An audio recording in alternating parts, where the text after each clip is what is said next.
안녕하세요. 금요사건 파일 디바제식합니다.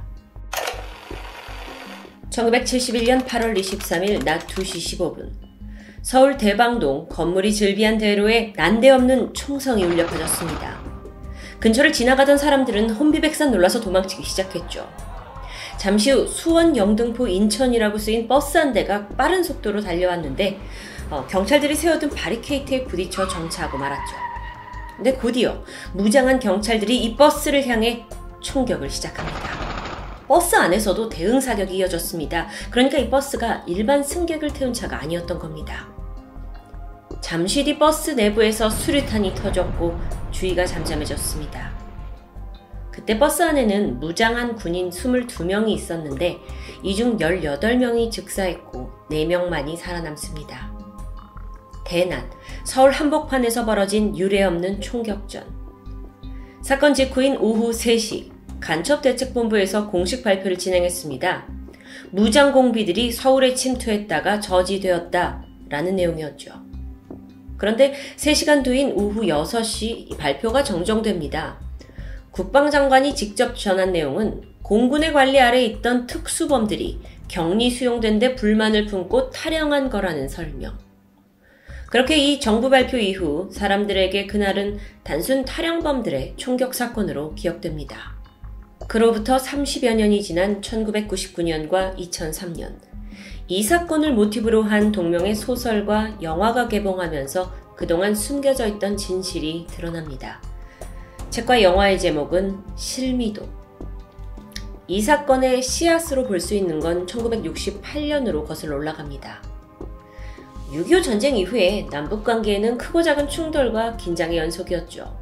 그러던 1968년 1월 21일 31명의 게릴라 북한 부대가 청와대를 급습하는 사건이 발생했습니다. 다행히 작전은 실패로 돌아갔지만 31명의 북한군 중 유일하게 살아남은 부대원이 있었는데 김신조라는 사람입니다. 그는 체포되었을 당시에 기자들한테 이렇게 외쳤죠. 박정희 모가지 따러와 수다. 이 말은 온 국민에게 큰 충격을 안겼습니다. 그리고 그 충격은 박정희 대통령도 마찬가지였겠죠. 분노한 박 대통령은 북에 보복할 목적으로 대한민국의 북파공작 부대를 결성하는 것을 승인했습니다. 그러니까 이들의 목적은 북한 김일성을 암살하는 것이겠죠. 그렇게 시작된 이 특수부대의 본부는 인천의 작은 섬 실미도에 꾸려집니다. 창설 명령이 떨어지고 같은 해 3월부터 즉각 대원 선발이 시작되었어요. 군은 그 첫 번째 대상으로 사형수들을 물색했습니다. 그러니까 만약 작전이 실패하더라도 비밀에 붙여서 뒤탈을 막기 위해서였는데요. 하지만 결국 법무부의 반대로 무산되었고 다음으로 그들이 찾은 건 가족과 연락이 끊긴 무연고자들이었습니다. 그렇게 해서 계속 인원을 물색했죠. 군은 전국의 합기도나 태권도 체육관을 돌아다니면서요. 신체 건강한 20대를 눈여겨봤고 그렇게 마지막엔 총 31명의 대원을 선발합니다. 31명.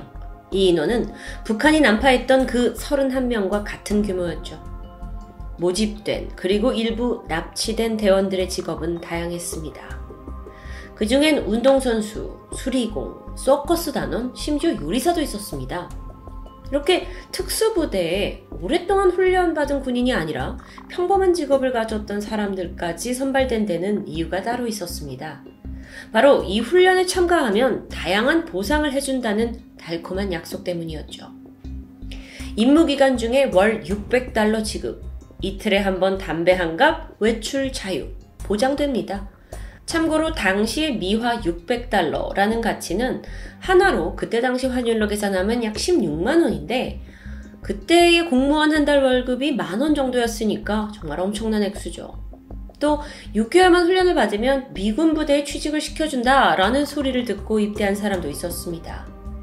그렇게 모두들 크고 작은 기대감을 품고 훈련원들이 모였고 1968년 4월 이 창설 날짜를 따서 684 부대, 일명 실미도 부대가 탄생합니다.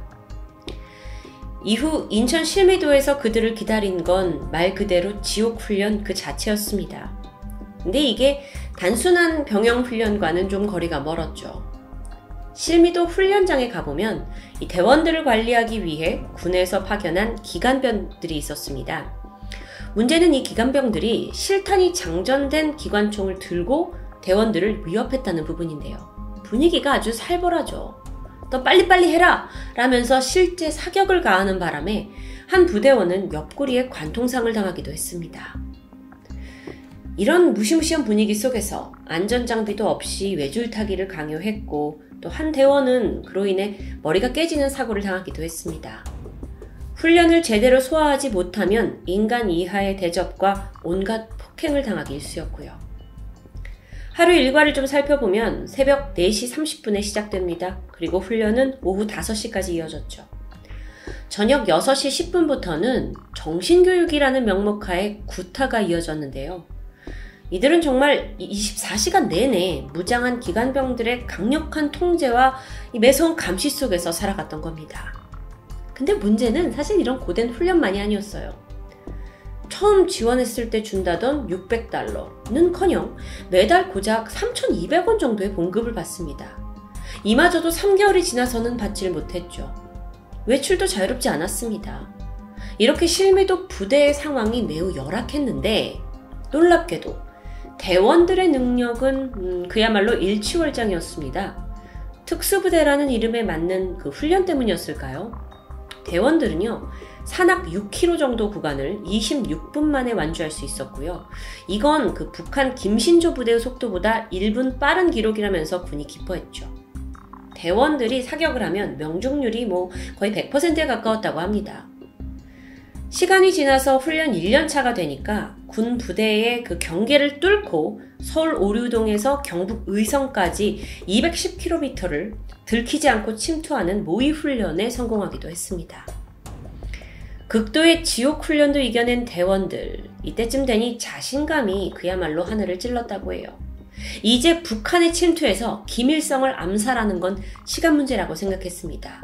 그 목표가 이 부대의 존재의 이유였으니까요. 그리고 마침내 이 모든 작업이 끝나면 자유를 얻어서 포상을 받고 실미도를 나갈 수 있을 거란 희망이 부풉니다. 그렇게 1969년 10월 대원들은 드디어 북한으로 향할 준비를 하고 있었습니다. 무기와 폭약으로 무장을 한 채 서해 최북단에 위치한 백령도로 향했습니다. 그리고 거기서 막사를 꾸리고 평양으로 침투를 하라라는 군의 명령만을 기다리게 되는데요. 사흘이 지나도 아무런 소식이 들려오지 않았습니다. 그러다 마침내 고대하던 명령이 떨어지는데 돌연 실미도로 복귀하라는 작전 취소 명령입니다. 너무도 예상치 못한 소식에 대원들의 사기가 떨어지는 건 물론이고 묘한 불안감으로 변하기 시작했죠. 우선 작전이 취소된 이유는 당시 한반도의 안보 정세가 급격하게 변했기 때문입니다. 미국에서 그 당시에 이제 서울을 지키고 있던 미군의 철수를 논하고 있었고요. 대한민국은 그렇다면 스스로 안보를 지켜야 하죠. 위기의 상황입니다. 혹여나 만약 공작원을 보냈다가 북한이 당장 보복이라도 해올 경우에는 상황이 아주 난처해집니다. 그래서 정부는 부랴부랴 북한과 대화에 나서면서 남북 화해 분위기를 조성합니다. 이런 정치 외교적인 분위기 속에서 지난 몇 년간 오직 김일성 타도만을 목표로 삼은 이 실미도 부대는 그 존재의 이유가 사라지는 겁니다. 순식간에 누구도 책임지지 않는 애물단지로 전락한 거죠.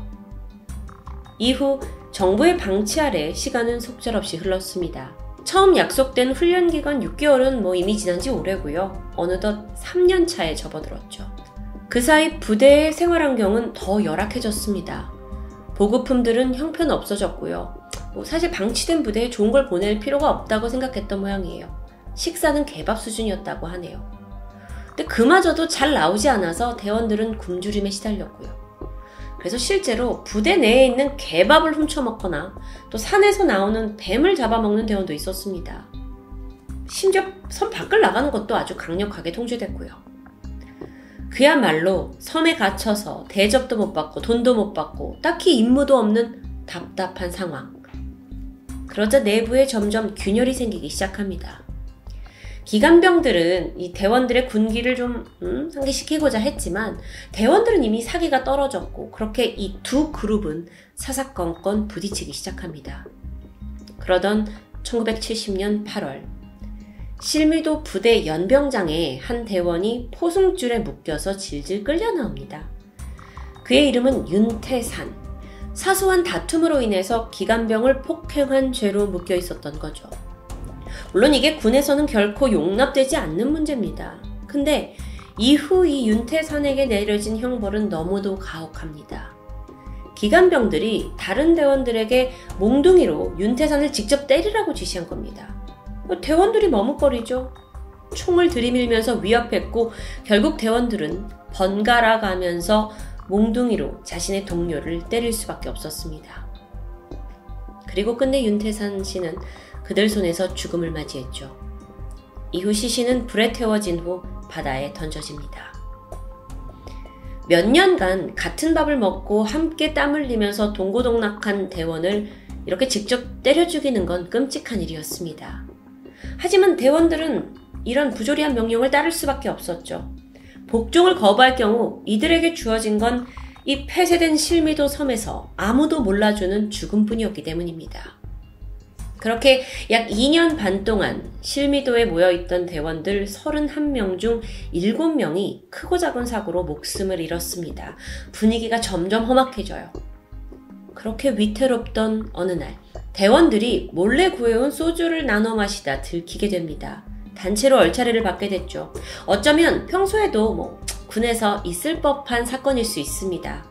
하지만 실미도 대원들의 인내심과 분노는 극에 달해 있는 상태였고 결국 이들은 이 지옥 실미도를 탈출하기로 결심합니다. 이들이 실미도를 나가서 향하고자 한 곳은 평양이 아니라 청와대였습니다. 억울함을 호소하기 위해서였죠. 8월 23일 새벽 6시 2명의 대원이 실탄 60발을 탈취해서 동료들에게 분배했습니다. 그리고 대원들은 기관병들에게 총을 쏘기 시작했죠. 30분간의 교전 끝에 기관병 18명과 2명의 대원이 사망했습니다. 그렇게 실미도 부대를 점령하고 살아남은 22명의 대원은 무기를 챙겨서 섬을 탈출합니다. 오후 1시 그들은 인천 송도를 지나가던 버스 한 대를 잡아탔습니다. 운전기사는 무장한 군인의 위협에 굴복할 수밖에 없었고 이들의 요구대로 서울을 향해 달려갔죠. 하지만 머지않아 밖에서 총알이 날라옵니다. 탈영 소식을 알게 된 육군이 바로 뒤쫓아온 겁니다. 그리고 추격을 따돌리는 과정에서 버스에 있던 실미도 대원 3명이 추가로 사망했고요. 버스 기사 또한 오른팔에 관통상을 당했습니다. 이후 다시 서울로 향하던 이들은 또 다른 버스로 갈아탑니다. 당시 버스에는 7명의 민간인이 타고 있었죠. 오후 2시 15분 버스가 서울 대방동 삼거리에 도착했습니다. 하지만 그곳에는 노량진 경찰서 기동타격대가 미리 대기 중이었어요. 버스를 발견한 경찰은 즉각 사격을 시작합니다. 대원들도 버스 안에서 총을 쏘기 시작했죠. 그렇게 한참의 교전이 이어졌습니다. 대원들은 온몸에 피와 땀으로 젖은 채 이 작전이 실패했음을 직감합니다. 실미도 부대원들의 탈출 작전은 약 6시간 만에 피로 물든 채 끝이 납니다. 이날 대원 24명 중 4명만이 살아남았고요. 민간인 6명, 군경 20명이 사망했습니다. 살아남은 4명의 대원은 군법재판에서 사형 판결을 받은 후에 총살되었고요. 버스에서 사망한 다른 대원들과 마찬가지로 암매장 당했죠. 이 사건은 앞서 말한 것 같이 정부의 통제하에 빠르게 묻혔습니다. 탈영, 총격 사건, 이것보다 사실 더 중요한 김일성 암살부대의 존재가 자칫하면 세상에 드러날 수 있었기 때문이에요. 그렇게 이 사건은 실미도 난동 사건으로 규정이 되면서 지난 30년 동안 대중들에게 별 의미 없이 지나갑니다. 하지만 결국 영원한 비밀은 없는 걸까요? 이 대원들이 겪은 실상을 파헤친 소설, 그리고 이걸 바탕으로 2003년에 개봉한 영화 실미도. 당시 영화 실미도가 이례적으로 1000만 관객을 동원하면서 큰 흥행에 성공합니다. 그러면서 세상에 이 진상이 낱낱이 드러나게 되죠. 그런데요, 사실 이때 스토리 설정 탓에 실미도 대원들이 사형수 출신이다 라는 대중의 인식이 강해지는 사태가 빚어지기도 했습니다. 추 조사와 또 유가족들에 의하면 이건 사실이 아니었고 대원들은 평범한 청년들로 국가가 만든 무고한 희생자라고 평가됩니다. 영화 개봉 2년 만인 2005년, 버스에서 사망한 대원들의 유해가 발굴됩니다. 하지만 어딘가에 묻혀있는 살아남은 4명의 사형수의 유해는 끝내 발견되지 못했습니다. 지난 2017년, 국방부는 실미도 부대원 합동 봉안식을 거행했고 뒤늦게나마 이들의 넋을 위로했습니다. 국가를 믿고 목숨 바칠 각오가 되어 있었지만 결국 버림받았다는 억울함이 만들어낸 비극적인 사건. 한때 역사 속에서 지우고 싶어 했겠지만 실미도 부대는 결코 우리가 잊어서는 안 될 사건이기도 합니다. 국가가 만들고 나서 국가가 버린 31명의 대원들, 그리고 그 과정 속에 목숨을 잃은 군인과 경찰들. 그들은 서로에게 총대를 겨눴지만 실질적인 적은 아니었습니다. 누가 이들을 적으로 만들었고 이 비극을 낳았는지 많은 생각을 들게 하는 한국의 아픈 역사입니다. 금요사건 파일 디바제시카입니다.